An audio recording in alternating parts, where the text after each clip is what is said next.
करायचं याला आमच्या बौद्ध समाजाचा आणि इतर 57 जातीचा पूर्णपणे विरोध आहे।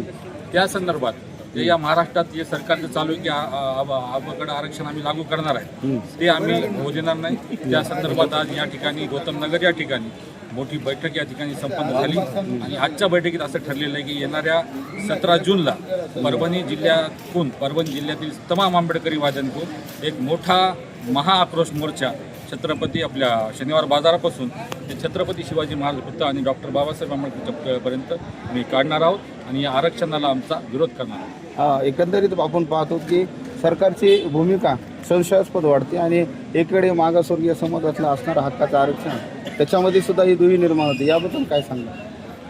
खरं तर हे उपवर्गीकरण जे आहे हे फक्त एक जरिया आहे ज्याच्यामधून या सरकारला बौद्ध आणि मातंगामध्ये भांडण लावायचे काम करायचे। आजपर्यंत या सरकारनं मराठा समाज ओबीसी समाजामध्ये भांडण लावलं, मुस्लिममध्ये आणि हिंदूमध्ये भांडण लावलं आणि आज जो आम्ही आमचा छोटा भाऊ म्हणून मातंग समाजाला आम्ही समजतो त्या मातंग समाजामध्ये आणि बौद्ध समाजामध्ये भांडण लावायचं कसं तर त्याचं उपवर्गीकरण हे विषयमध्ये आणून त्यांनी हा डाव या ठिकाणी मांडलेला आहे। एकीकडे सर्व बौद्ध समाजातील आणि इतर समाजातील तरुण एकत्र येऊन हे आंदोलनाचं संविधानिक आंदोलनाचा हातभार पुढे गेलेले, काय वाटतंय तरुणांच्या हातात पूर्ण आज नेतृत्व आलेले? 100% आज लोकनेते विजय वाकोडे या ठिकाणी हयात नसतील पण त्यांचे जे विचार आहेत त्यांनी जे आम्हाला आंबेडकर चळवळ शिकवलेली आहे या पूर्ण तरुणांना आज गौतम नगरमधूनच ते घडलेले आहेत आणि याच गौतम नगरमधून आम्ही सर्व तरुणांनी मिळून एकत्र येऊन आम्ही आज नेतृत्व कोणाकडे नाही पण आज सर्व तरुण मिळून आज आम्ही या आंदोलनाचं नेतृत्व करून हे आंदोलन मोठ्या प्रमाणावर कसं जाईल आणि हा मोर्चा सगळ्यात जास्त मोठा कसा होईल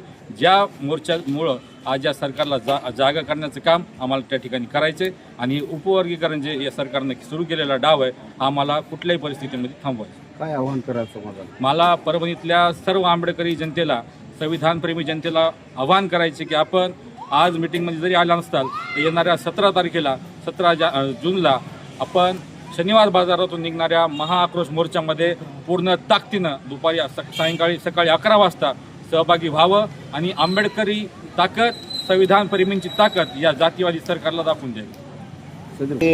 मागासवर्गीयावर कुठलेही अन्याय अत्याचार असला काही असला तर बौद्ध समाज एकत्रित प्रकर्षाने समोर येतो। दुसरी बाब आताच जे संविधान प्रतिकृती विद्यमान झाली त्याचे परिणाम पडसाद आपण पाहिलेले आहेत। एकंदरीत या तरुण नेतृत्व करत आहेत, उपवर्गीकरण विरोधात मोर्चा निघत आहे, कशी दिशा आहे काय सांगा?